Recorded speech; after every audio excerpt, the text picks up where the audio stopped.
سلام عزیزانم، امروز همراه ما باشید که میخوایم قسمت 13 جواهر بخشایی رو براتون اسپویل کنیم که قراره تو این قسمت چه اتفاقاتی بیفته.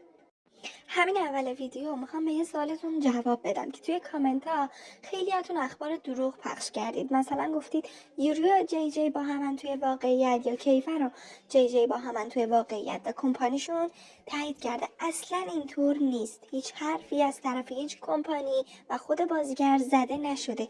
این اخبار دروغ داره دست به دست میچرخه و آدمایی هم مثل ما باورشون میکنن چون دوست دارن باور کنن. خب میریم سراغ اسپایل قسمت بعدی. درو از جی پول قرض میگیره و زودی در میره. جی پس انداز هفتگیشو میده به درو. اما کجا میره؟ کیکس گراند. اما کیکس گراند کجاست؟ کیکس گراند محل اجتماع بارا و کلوب‌های شهر. توش مبارزه میکنن، قمار میکنن، شرط بندی میکنن، کلا کار کثیف میکنن. درو دوباره زنگ میزنه به جی و میگه که پول اگه داره دوباره قرض بده. جی هم میگه نداره، اما سعی میکنه از یکی برات قرض بگیرم. درو به جی میگه که توی کیس گرنده و ظاهرا توی دردسر افتاده. جی هم به یوری این قضیه رو میگه. یوری هم جنگی کیفشو برمیداره و میخواد بزنه بیرون که جی هم میگه که منم باهات میام. برای همین یوری هم بهش میگه تحت هیچ شرایطی از من دور نشو، اونجا خیلی خطرناکه. و با تاکسی میرن توی کیکس گراند.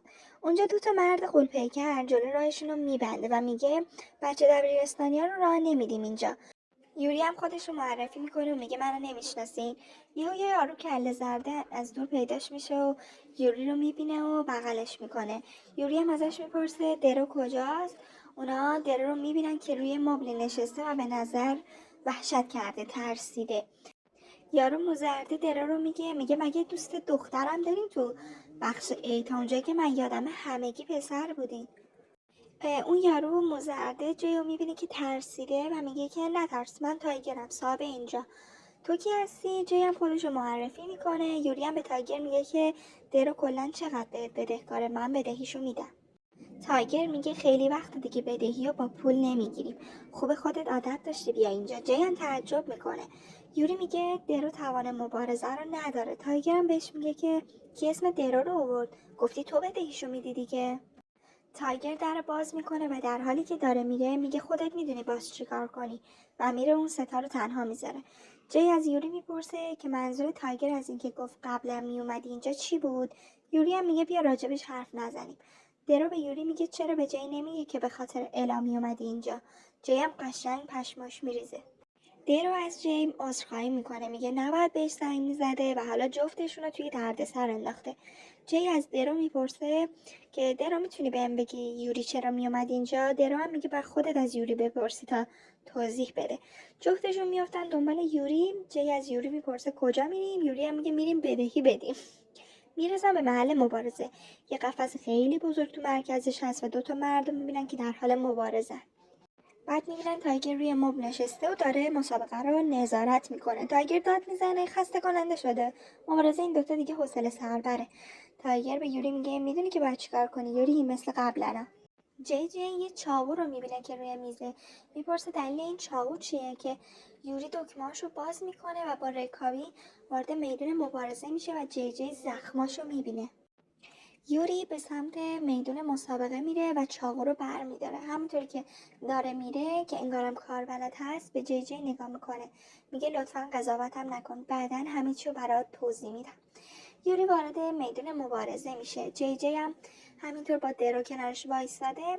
تایگر بهش میگه که جی جی بیا کنار من تا قبل از اینکه مبارزه یوری شروع بشه یه ذره خوشو بش کنی. جی جی میره کنارش میشینه و به زور و ازش میپرسه که یوری رو از کجا میشناسی. اونم میگه هم کلاسیمه، توی بخش ای هستیم هر دومون.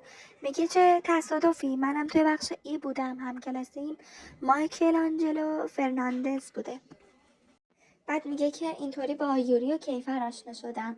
بعد میپرسه که چطوری. تایگرم دستش میندازه میگه من خوبم، تو چطوری؟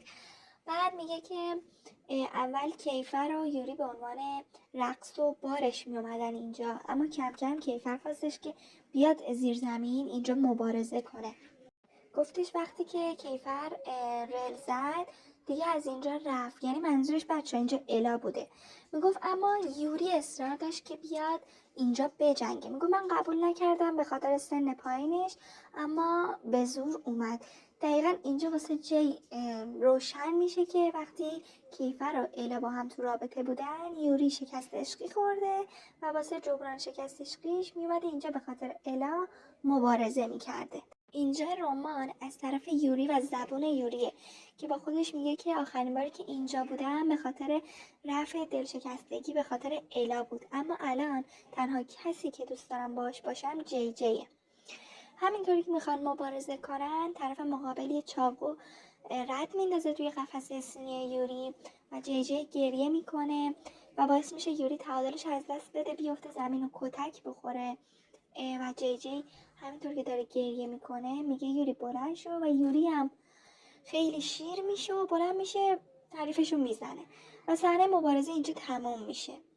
بچه همینطور که دارم اسپویلو میگم، میخوام راجع به این عکس جدید کیفر و اون خانم بغلش که خواهر دوقلوش هستش یه توضیحی بدم که این دوتا واسه یه برندی فشن شو رفتن و اینم عکساشونه که براتون میذارم.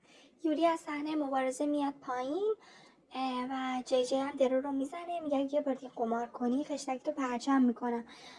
بعد زخمای یوری رو پانسمان میکنه، همدیگه رو بغل میکنن، درو برمیگرده میگه که بین شما یه خبریه که لپای یوری قرمز میشه. جی جی هم انکار میکنه. یوری به جی جی میگه یه توضیح بهت بدهکارم، اینکه چی شد من پام به اینجا باز شد و چی شد من این مبارزه ها رو میکنم و توشون کار بلدم، همه اینا باعثشون کیفره. وقتی کیفر و الا با هم وارد رابطه شدن، من سعی کردم شکستگی قلبم و زخم قلبم و با زخمای رو بدنم بهترشون کنم.